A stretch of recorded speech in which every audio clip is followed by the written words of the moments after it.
Hi, everybody. So, I want to talk about a situation that came to light a few days ago.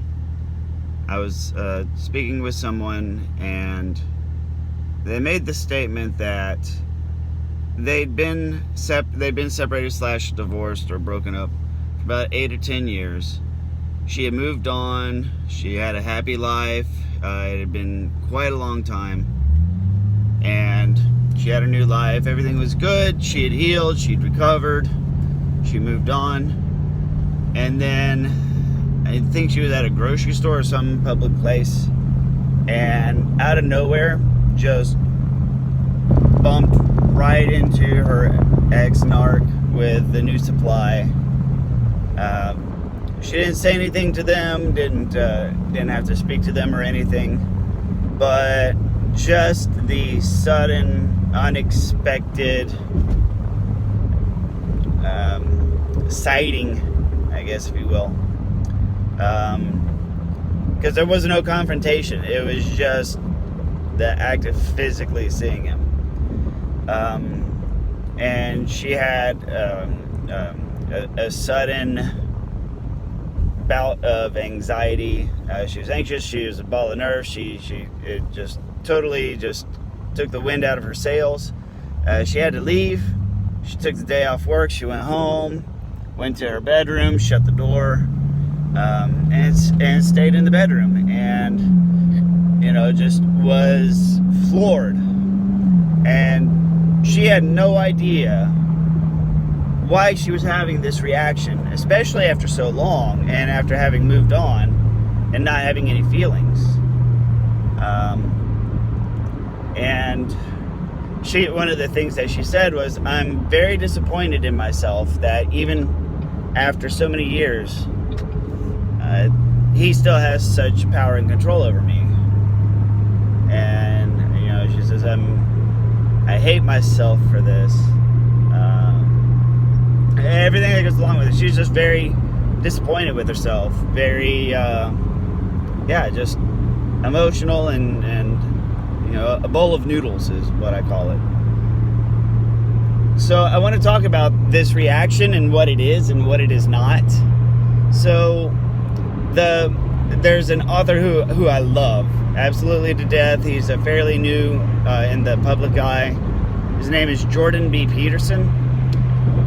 He wrote a book called The 12 Rules for Life.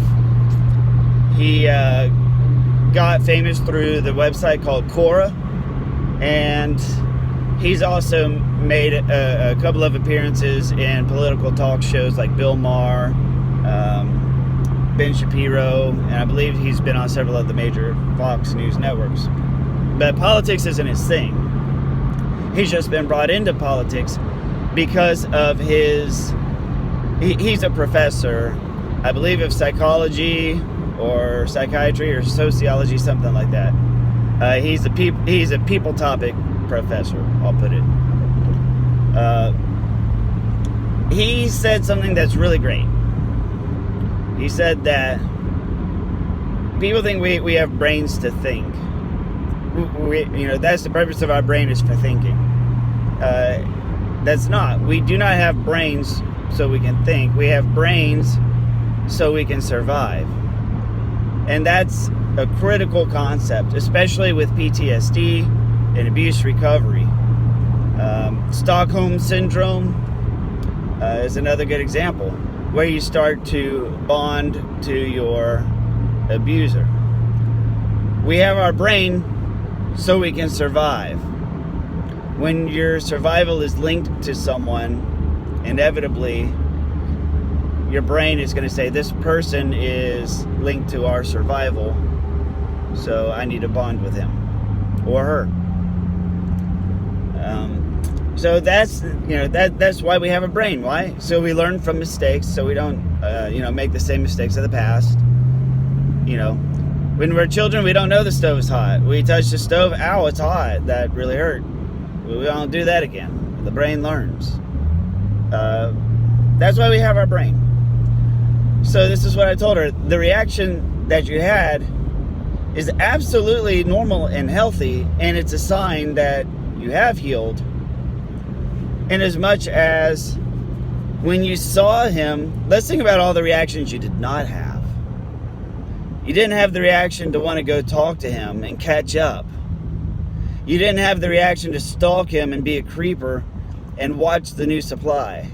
You didn't have the reaction to try to text him later or call him later. You didn't have the reaction as if he doesn't exist at all.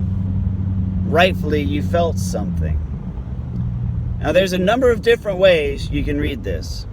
Okay? And I'm not saying that this is the one and only explanation. Please keep that in mind. However, what you have experienced is the survival response. You got the hell out. Think about, and this is the Jordan Peterson example, think of lobsters, right? The most fearsome of the tiny crustacean world, right? Well, not so tiny sometimes.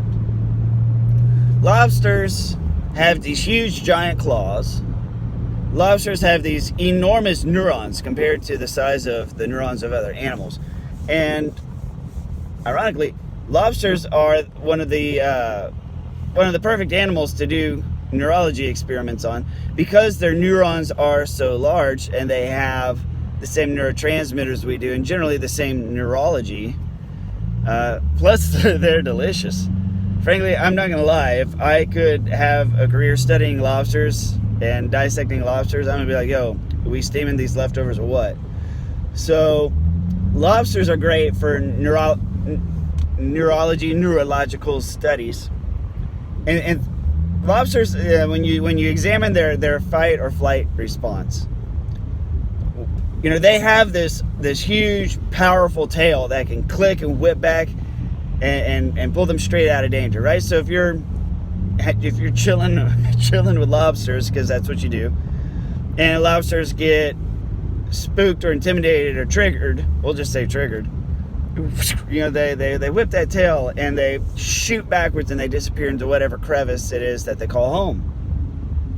It's very fast, unexpected, visceral, and it's just like, poof, they're gone. You know, that's their flight response, and it's really fast and really good. What do they do when they fight? They hold their claws up, they compare their claws, they have several different levels of intimidation and conflict that they go through.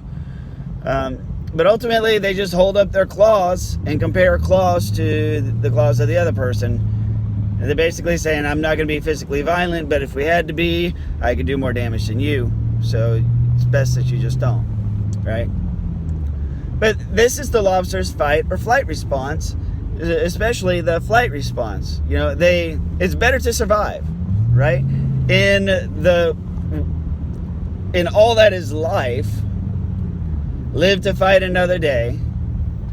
You know, retreat, and especially strategic retreat, is almost always the smart move to make. If you can retreat without losing anything, especially if you stand to lose, then effective retreat is a survival mechanism. We see it all over nature. Possums play dead. Hognose snakes also play dead. You know, when you walk in the park, squirrels run up a tree.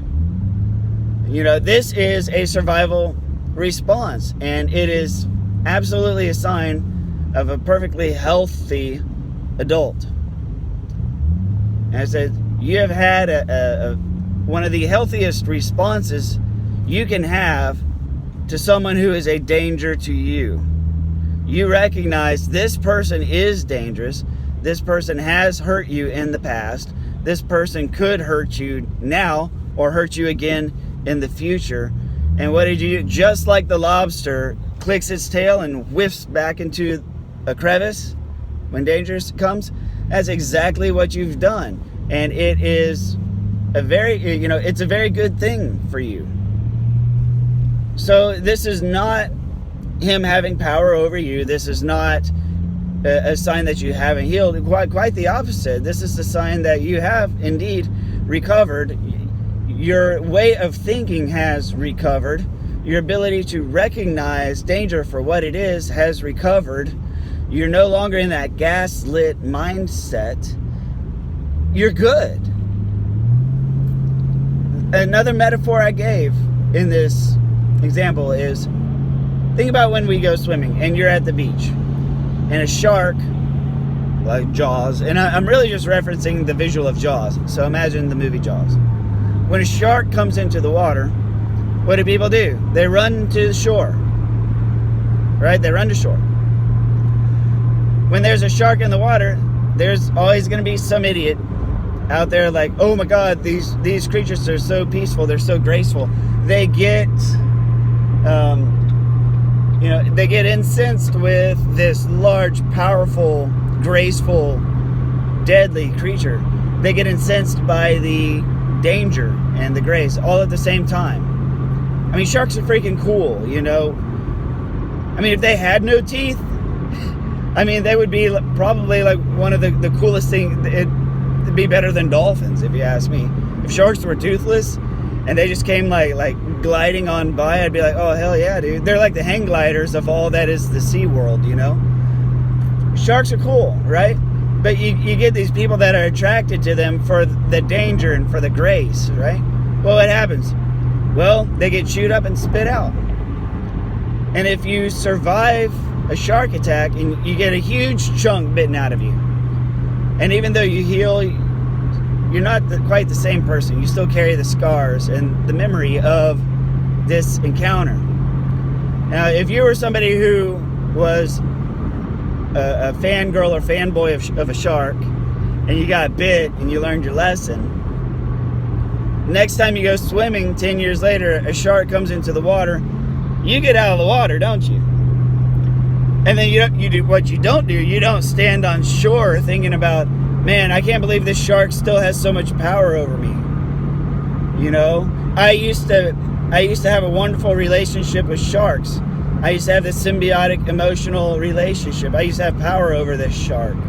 And now, look at me. I'm very disappointed that I swam like hell to the shore. Said no one ever.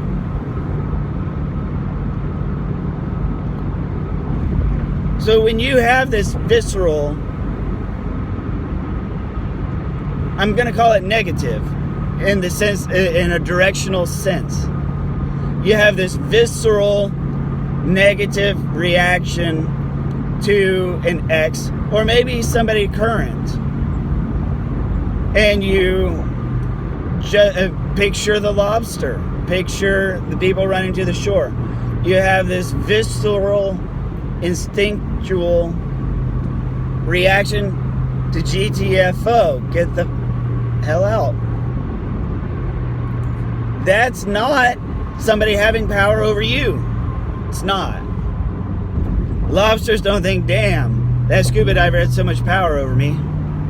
Why did I whip back into my crevice? Phrasing. Ooh, that's bad phrasing.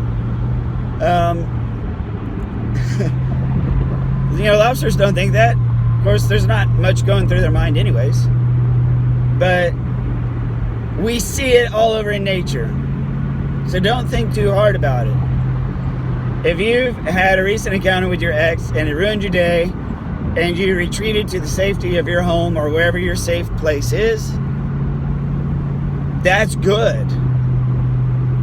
I mean, I'm sure there are ways that it can be bad. And it's like I said, this is not the only explanation and the only scenario and the only solution. But this is for sure something to think about.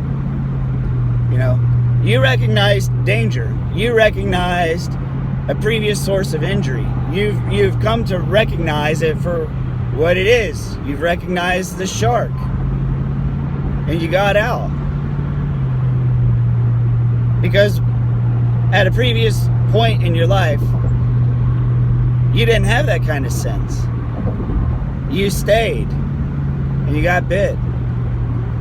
Thank you very much for listening. I hope this helped you. Please like, comment, or share. I'll see you on my next video.